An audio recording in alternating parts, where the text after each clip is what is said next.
Assalamualaikum warahmatullahi wabarakatuh. Perkenalkan, nama saya Muslia dengan nomor induk mahasiswa 431191110019 dari kelas simulasi bisnis yang akan mempresentasikan mengenai evaluasi faktor-faktor yang menjadi kunci sukses PT Aplikasi Karya Anak Bangsa atau yang kita kenal sebagai Gojek. Sebelum ke evaluasi faktor-faktor yang menjadi kunci sukses Gojek Indonesia, kita akan melihat dulu bagaimana sejarah Gojek Indonesia itu sendiri. Gojek merupakan sebuah perusahaan teknologi asal Indonesia yang melayani angkutan melalui jasa ojek. Awalnya, Gojek didirikan oleh Nadiem Makarim beserta dua rekannya, yaitu Kevin Alwi dan Michael Angelo Moran. Ide mendirikan Gojek muncul dari pengalaman pribadi Nadiem Makarim menggunakan transportasi ojek hampir tiap hari ke tempat kerjanya untuk menembus kemacetan di Jakarta.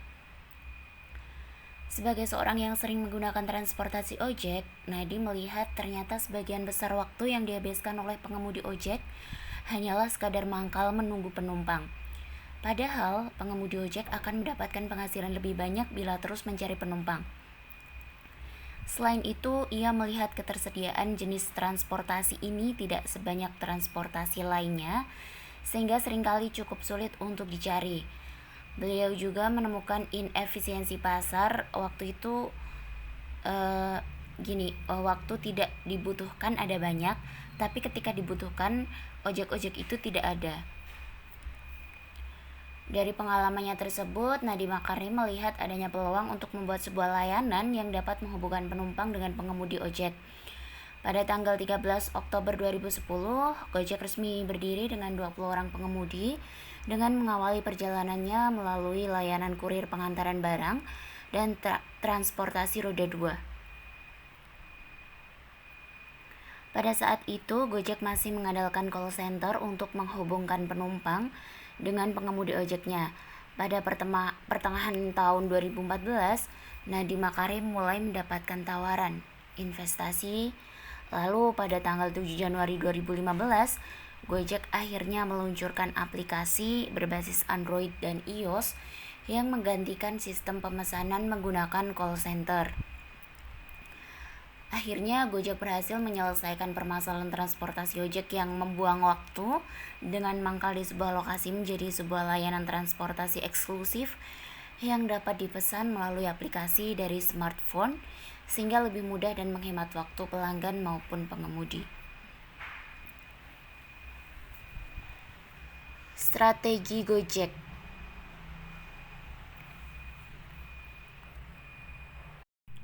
Dalam bersaing di dunia bisnis, tentu saja pelaku bisnis memiliki strategi-strategi untuk menguatkan posisinya di pasar konsumen. Begitu juga Gojek yang strateginya dapat dirangkum sebagai berikut ini. Yang pertama, yaitu peningkatan kepuasan pelanggan untuk memastikan pertumbuhan jangka panjang dengan memperkuat pengembangan 3 pilar produk yang paling dibutuhkan dan diminati pelanggan, yaitu antara lain pesan antar makanan dan minuman, lalu pembayaran, serta transportasi. Gojek juga menghadirkan layanan lain yang diminati pelanggan melalui kerjasama pemanfaatan platform Gojek dengan perusahaan lain yang terbaik di bidangnya. Investasi dibutuhkan pada sarana dan inisiatif jangka panjang untuk memastikan pengalaman terbaik pelanggan dalam menggunakan aplikasi. Lalu yang kedua, pertumbuhan berkelanjutan yang berorientasi pada penguatan produk untuk meningkatkan loyalitas pelanggan, terutama dari basis pelanggan yang menggunakan 3 atau lebih layanan Gojek di setiap bulannya, atau yang disebut core users. Yang ketiga, menjadi perusahaan global melalui ekspansi internasional. Hal ini akan dicapai dengan meningkatkan rasio dari pelanggan Indonesia versus pelanggan internasional dari 80:20 menjadi 50:50, serta dengan melakukan ekspansi di pasar-pasar baru di Asia Tenggara.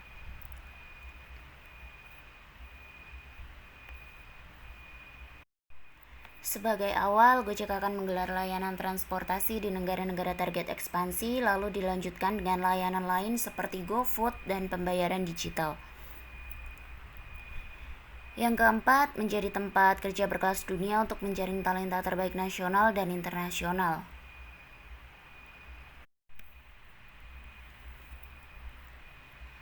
Lalu bukti kesuksesan Gojek yaitu bisa dilihat dari kontribusi mereka pada perekonomian di Indonesia. Sebuah riset yang dilakukan oleh Lembaga Demografi Fakultas Ekonomi dan Bisnis Universitas Indonesia mencatat bahwa kontribusi Gojek setiap tahunnya terhadap roda perekonomian Indonesia mengalami kenaikan secara 3 tahun berturut-turut. Mereka juga menyebut Gojek telah memberi kontribusi sebesar 8,2 triliun rupiah per tahunnya bagi perekonomian Indonesia melalui penghasilan mitra pengemudi. Gojek juga berkontribusi senilai 1,7 triliun rupiah per tahun bagi perekonomian Indonesia melalui penghasilan mitra UMKM. Penelitian yang melibatkan 3.315 responden di 9 wilayah tersebut menunjukkan rata-rata penghasilan mitra pengemudi mencapai 3,31 juta rupiah, lebih tinggi dari UMK 9 wilayah itu yang hanya 2,8 juta rupiah.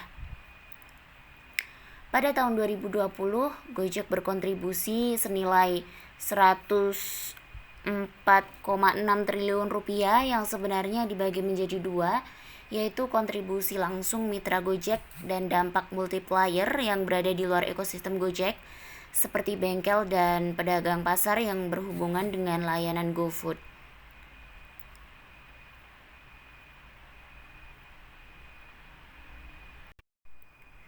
Berikut ini fitur dan layanan yang disediakan pada aplikasi Gojek.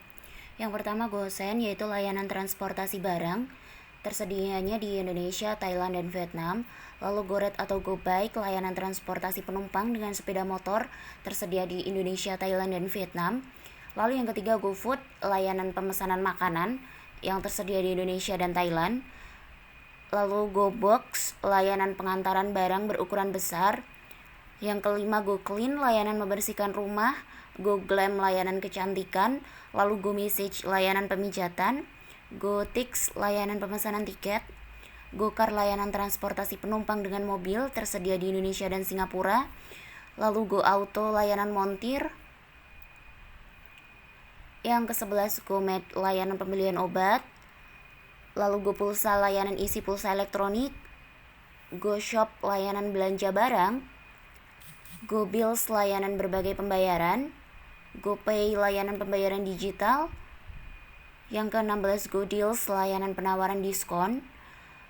Lalu GoBluebird, layanan transportasi dengan taksi reguler Bluebird Group, yang mana ini merupakan kerjasama Gojek dengan Bluebird Group. Lalu GoFitness, layanan kelas olahraga. GoPlay, layanan menonton hiburan film atau acara televisi.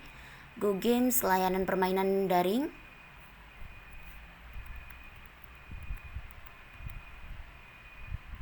Lalu GoGive, layanan donasi atau campaign bekerja sama dengan kitabisa.com.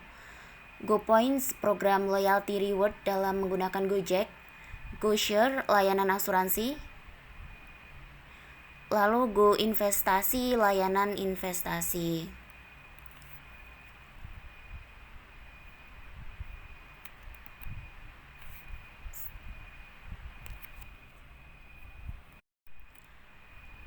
Sekarang kita mulai untuk mengevaluasi faktor-faktor yang menjadi kunci sukses Gojek dalam menjalankan bisnisnya. Yang pertama, memiliki sumber daya manusia yang ahli di bidangnya. Selain kapabilitas dan intelijensi, perilaku menjadi concern yang harus dimiliki oleh tim yang bekerja di Gojek.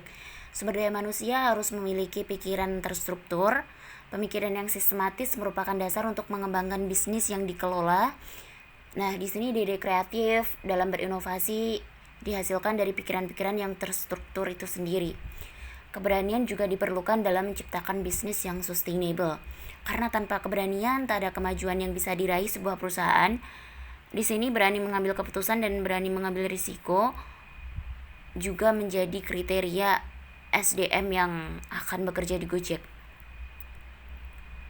Salah satu strategi Gojek yaitu menjadi tempat kerja berkelas dunia untuk menjaring talenta terbaik nasional maupun internasional, di mana Gojek telah berhasil merekrut berbagai pemimpin industri teknologi kelas dunia, antara lain dari Silicon Valley, serta perusahaan global terkemuka seperti Netflix, NASA, dan lainnya.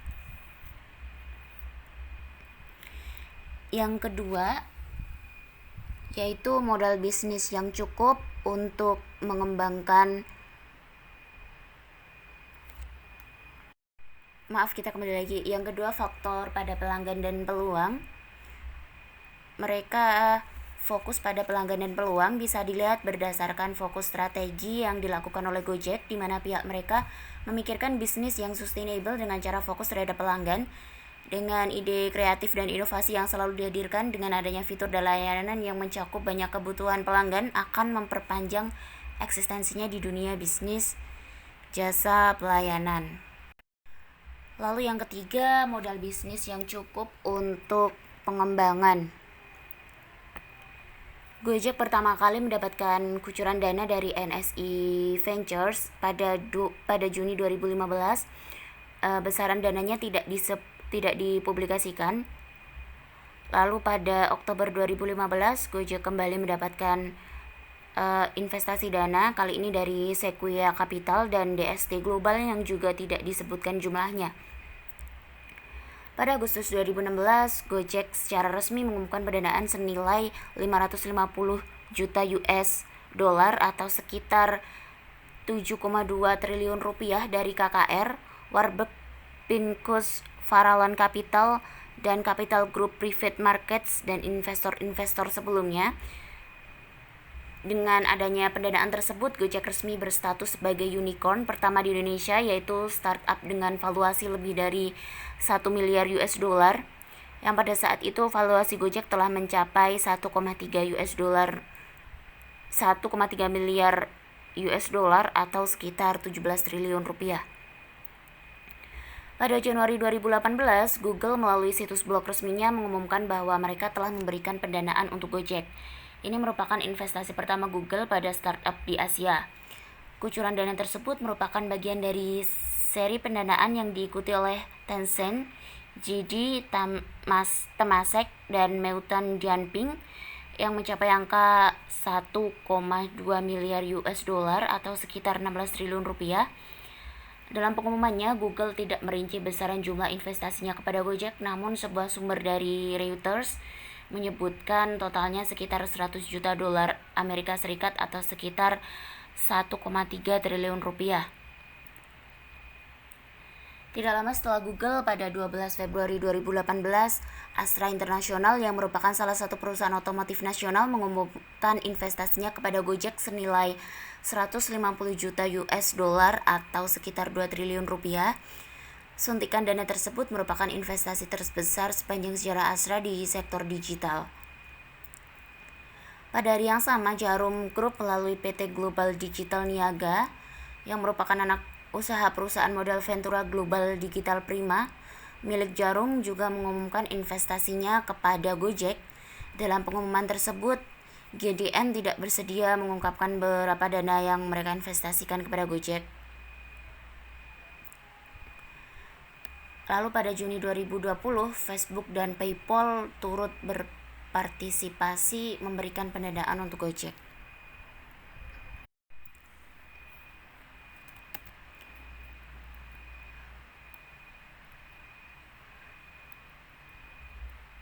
Faktor yang keempat yaitu mereka melakukan akuisisi terhadap beberapa perusahaan untuk tujuan pengembangan aplikasi. Dalam upaya melakukan pengembangan aplikasinya, Gojek mengakuisisi beberapa perusahaan di India dan membuka kantor di Bengaluru, sebuah daerah yang terkenal sebagai Silicon Valley-nya India.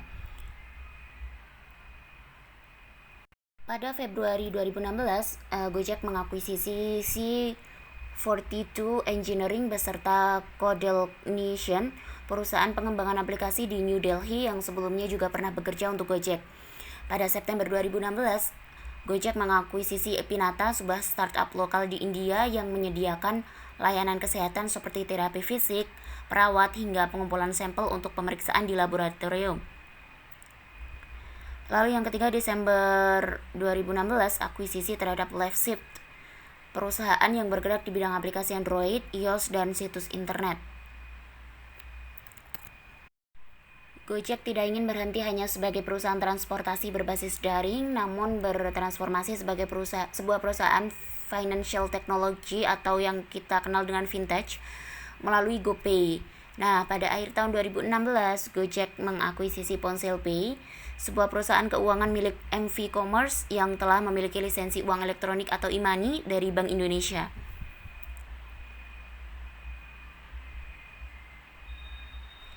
Pada 15 Desember 2017, Gojek mengumumkan akuisisinya terhadap 3 perusahaan financial technology yaitu Kartuku, Mitrans, dan Mapan untuk mendukung ekspansi GoPay di luar ekosistem Gojek.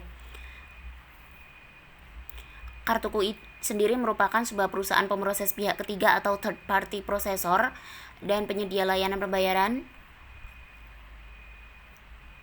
Lalu Mitrans adalah salah satu perusahaan penyedia jasa pemrosesan pembayaran secara daring yang telah menjalin kemitraan dengan bank-bank di Indonesia, maskapai penerbangan, retail e-commerce, dan perusahaan-perusahaan vintage. Sementara Mapan adalah jaringan layanan keuangan berbasis komunitas yang memungkinkan penggunanya mencicil barang yang mereka ingin beli dalam katalog barang arisan Mapan.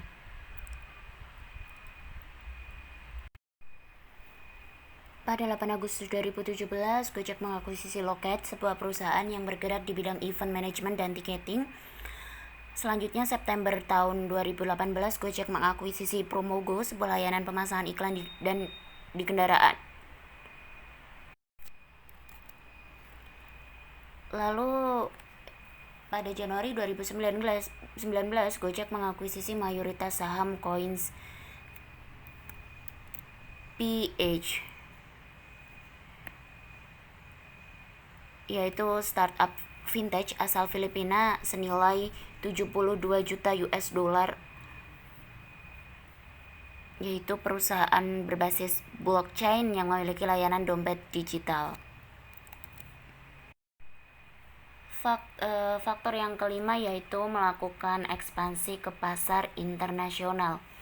Pada 24 Mei 2018, Gojek mengumumkan kepastiannya untuk berekspansi ke 4 negara di Asia Tenggara yaitu Vietnam, Thailand, Singapura, dan Filipina. Sebulan kemudian, tepatnya pada tanggal 25 Juni 2018, Gojek memperkenalkan GoViet di Vietnam dan Get di Thailand sebagai bagian dari ekspansinya. Selain tidak menggunakan nama mereknya seperti yang dilakukan Uber atau Grab, Gojek juga lebih memilih menggandeng tim lokal untuk menjalankan layanannya di luar negeri dan memberi kekuatan penuh untuk menetapkan kebijakan sesuai dengan karakteristik masing-masing negara. Namun mereka tetap mendapatkan dukungan teknologi, pengetahuan operasional, dan pendanaan dari Gojek. Sementara itu, kedua perusahaan tersebut berperan memberikan pengetahuan tentang kondisi pasar lokal. Laporan Statista mencatat bahwa jumlah pengguna aktif bulanan atau monthly active user perusahaan ride-hailing Gojek per November 2019 paling banyak dari Indonesia, jumlahnya yakni sebesar 29,2 juta pengguna. Posisi selanjutnya yakni Vietnam dengan jumlah pengguna aktif bulanan 4,3 juta pengguna. Kemudian Thailand dan Singapura masing-masing sebesar 2 juta dan 800 ribu pengguna.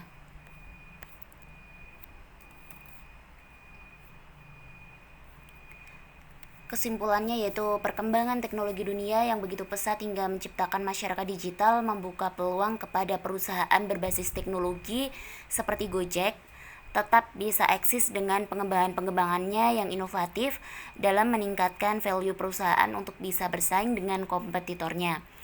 Nah, pembangunan sistem situs dan aplikasi yang handal dan ramah pengguna serta adanya layanan pelanggan yang responsif turut menjadi faktor yang menentukan ketahanan aplikator transportasi daring. Untuk mengimbangi perkembangan teknologi yang semakin pesat, terus menggali ide kreatif dan inovasi yang dalam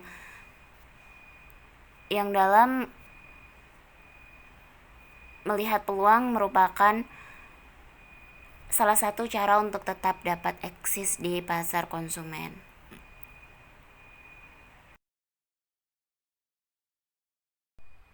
Demikian presentasi mengenai evaluasi faktor-faktor yang menjadi kunci sukses Gojek Indonesia. Banyak kekurangan, saya mohon maaf. Terima kasih sudah menyimak. Wassalamualaikum warahmatullahi wabarakatuh.